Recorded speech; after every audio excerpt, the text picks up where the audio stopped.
चंद्रयान 2 के ऑर्बिटर ने कहा, स्वागत है मेरे दोस्त, और चांद पर लैंड कर गया चंद्रयान 3। जिस काम को रूस और अमेरिका भी नहीं कर पाए वो भारत ने कर दिखाया। पूरे देश में जश्न का माहौल, दुनिया भर में मिल रही है बधाइयां, पर काम अभी नहीं हुआ पूरा। इसरो वैज्ञानिकों के आगे है मिशन पूरा। दोस्तों, सारी मुश्किलों को पार करते हुए, दुनिया के कई देशों को गलत साबित करते हुए हमारा चंद्रयान 3 चांद के दक्षिणी ध्रुव में लैंड कर चुका है। और इसी के चलते पूरे देश में जश्न का माहौल है, क्योंकि भारत ये कारनामा करने वाला दुनिया का पहला देश बना है। और जिस तरह से इसरो ने इस मिशन को अंजाम दिया है वो नासा और रॉसकॉस्मोस के लिए भी एक सबक है। बल्कि रॉसकॉस्मोस तो चंद्रयान 3 के लैंड करने के 3 दिन पहले ही अपने मिशन में फेल हुआ है।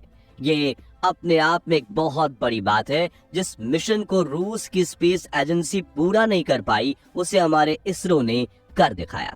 अब सभी इस जीत का जश्न मना रहे हैं, लेकिन हमारे वैज्ञानिक की टेंशन तो अभी भी कम नहीं हुई है। इन्हें सिर्फ 14 दिनों में रोवर को चांद पर यहाँ वहां घुमाकर शोध डेटा कलेक्ट करना है, क्योंकि 14 दिन के बाद तो फिर चांद पर रात हो जाएगी और चांद के दक्षिणी ध्रुव पर वैसे ही सूर्य की किरणें तिरछी पड़ती हैं। जैसे कि रात होगी तो रोवर की बैटरी बैकअप कम होने से काम करना बंद कर देगा। इसलिए वैज्ञानिक चांद के इन 14 दिन में पृथ्वी के रात दिन एक करके अपने काम को अंजाम देंगे। इसलिए हमारे वैज्ञानिक अभी भी पूरी तरह से चौकन्ने हैं और उनका पूरा फोकस चंद्रयान 3 मिशन के बाकी बचे हिस्सों को कंप्लीट करने पर है। ये मिशन अभी 14 दिन तक चलने वाला है, लेकिन इन 14 दिनों में होगा क्या? इसरो चांद पर कौन कौन से परीक्षण करने वाला है और कैसी रही चंद्रयान 3 की लैंडिंग के आखिरी पलों की ये कहानी? आइए ये सब कुछ विस्तार से जानते हैं। दोस्तों, 23 अगस्त की शाम आपको अपने घर के आसपास पटाखों और आतिशबाजियों का शोर जरूर सुनाई दिया होगा, पर ना तो अभी दिवाली आई है और ना ही कोई दूसरा बड़ा त्योहार। फिर ये आतिशबाजी किस लिए की गई? असल में ये शोर चंद्रयान 3 की कामयाबी का था। करोड़ों लोग इसकी लैंडिंग को शाम से ही लाइव देख रहे थे और जैसे ही हमारे विक्रम लैंडर ने चांद की सतह पर सॉफ्ट लैंड किया, लोग खुशी के मारे चिल्लाने लगे और हर तरफ आतिशबाजी शुरू हो गई, क्योंकि सबको मालूम है कि ये मिशन हमारे लिए कितना ज्यादा महत्वपूर्ण है। इसरो वैज्ञानिकों ने हमसे जो वादा किया था उसको पूरा करके दिखाया। बहुत सारे देश जो भारत से जलते हैं और जिन्होंने चंद्रयान 2 के फेलियर पर हमारा मजाक बनाया था, उन सब की बोलती बंद हो गई है। चंद्रयान 3 की सफलता उन सभी देशों के मुंह पर एक करारा तमाचा है जो भारत की क्षमता पर शक करते हैं। आज दुनिया भर के बड़े बड़े एडवांस देश जैसे रूस, अमेरिका और यूके वगैरह हमें इस मिशन की सफलता पर बधाई दे रहे हैं। वाकई हमारे वैज्ञानिकों ने दुनिया के सामने भारत का सर ऊंचा कर दिया है और इस सफलता का पूरा श्रेय सिर्फ उन्हीं को दिया जाना चाहिए। जहां हम सभी लोग पूरी तरह इस बड़ी जीत के नशे में चूर हैं, वहीं हमारे वैज्ञानिकों ने अपना फोकस मिशन से जरा भी नहीं हटाया है, क्योंकि उन्हें मालूम है कि काम अभी पूरा नहीं हुआ है। तो अब आगे वैज्ञानिक इस मिशन में और क्या क्या रिसर्च करने वाले हैं और उनकी ये खोज हमारे किस तरह काम आएगी, ये जानने से पहले चलिए इस लैंडिंग के कुछ आखिरी लम्हों के बारे में आपको बताते हैं, ताकि जो लोग इसकी लैंडिंग लाइव नहीं देख पाए वो भी उस पल का हिस्सा बन सके।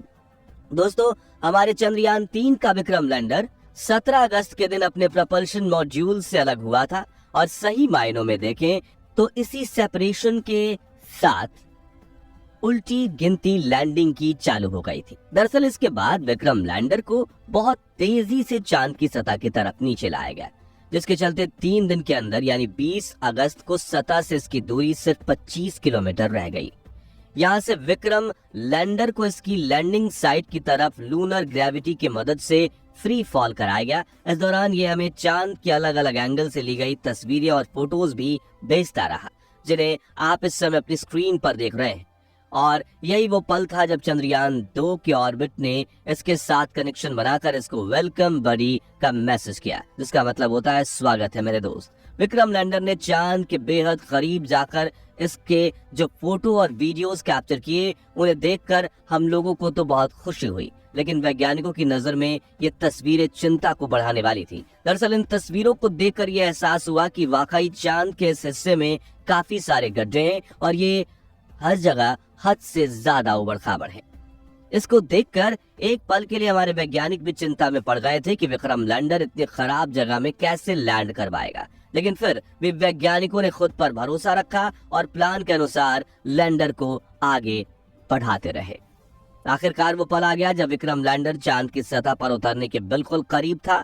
लैंडिंग का समय शाम 6:04 रखा गया, लेकिन इसकी लाइव स्ट्रीमिंग करीब 45 मिनट पहले शाम 5:20 पे ही शुरू हो गई थी। भारत ही नहीं बल्कि दुनिया भर के करोड़ों लोग इस ऐतिहासिक पल का हिस्सा बनने के लिए इसे लाइव देख रहे थे, जैसा इसरो ने प्लान किया था। चंद्रयान बिल्कुल वैसे ही आगे बढ़ रहा था, लेकिन फिर भी हर एक बीतते पल के साथ लोगों की धड़कनें बढ़ती जा रही थी। दरअसल चंद्रयान लोगों के सामने एकदम लाइव आगे बढ़ रहा था और लोगों के मन में बस एक ही बात चल रही थी कि अब कोई अनहोनी ना हो जाए, और ना जाने कितने लोगों ने इस मिशन के कामयाब होने की प्रार्थना भी की होगी। तकरीबन 40 मिनट लाइव स्ट्रीम होने के बाद आखिरकार वो पल आया जब चंद्रयान 3 ने चांद के दक्षिणी ध्रुव की जमीन को टच किया और इसरो के सफल सॉफ्ट लैंडिंग होने की अनाउंसमेंट सुनते ही पूरा देश खुशी से झूम उठा। सालों की मेहनत, करोड़ों अरबों के कैलकुलेशंस, वैज्ञानिकों की ना जाने कितनी स्लीपलेस नाइट्स, वो सब कुछ वसूल हो गई। भारत चांद पर लैंड करने के मामले में अमेरिका, रूस और चीन के बाद दुनिया का चौथा देश और आज चांद के दक्षिणी ध्रुव में लैंड करने वाला पहला देश बन चुका है। और शायद आपको ये एहसास ना हो, लेकिन ये एक बहुत बहुत बड़ा कीर्तिमान है। हमारे इस मिशन के दौरान ही रूस ने अपना लूना 25 मिशन लॉन्च करके चांद के इस इलाके में हमसे पहले उतरने की कोशिश की थी, लेकिन रूस के लैंडर को मुंह की खानी पड़ी और लैंड करने से 2 दिन पहले ही ये चांद पर औदे मुंह क्रैश हो गया। आप सोच कर देखिए, जिस मिशन को रॉसकॉस्मोस जैसी एडवांस मानी जाने वाली स्पेस एजेंसी भी अंजाम तक नहीं पहुंचा सकी, उसे इसरो ने कर दिखाया।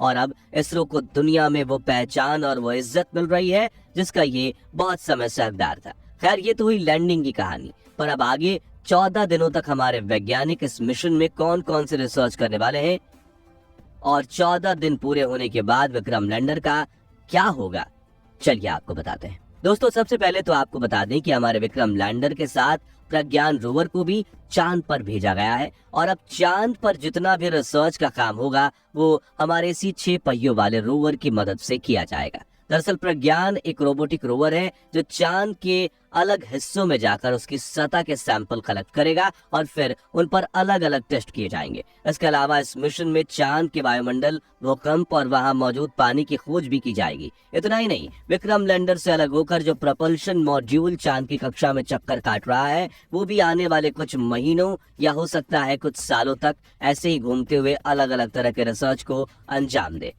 हमारे इसरो के वैज्ञानिक प्रपल्शन मॉड्यूल की मदद से पृथ्वी के वायुमंडल पर कुछ जरूरी रिसर्च करेंगे और इस रिसर्च से प्राप्त डेटा का इस्तेमाल दूसरे ग्रहों पर जीवन की खोज करने में काम आएगा।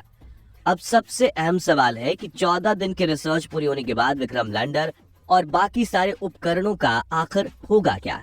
असल में दोस्तों, चंद्रयान 3 एक वन वे मिशन है, यानी हमारे इसरो वैज्ञानिकों ने अपने उपकरण को वापस पृथ्वी पर लाने का कोई प्लान नहीं बनाया है। इसका मतलब यह है कि हमारे उपकरण हमेशा हमेशा के लिए चांद की उस अंधेरी दुनिया में ही रह जाएंगे और हमारे पास अगली जनरेशन को सुनाने के लिए इनकी बहादुरी के सिर्फ किस्से और कहानियां ही बाकी रहेंगी। वैसे आप लोग बताइए कि चंद्रयान 3 की सफलता पर आप कैसा महसूस कर रहे हैं, कमेंट करके जवाब दीजिएगा।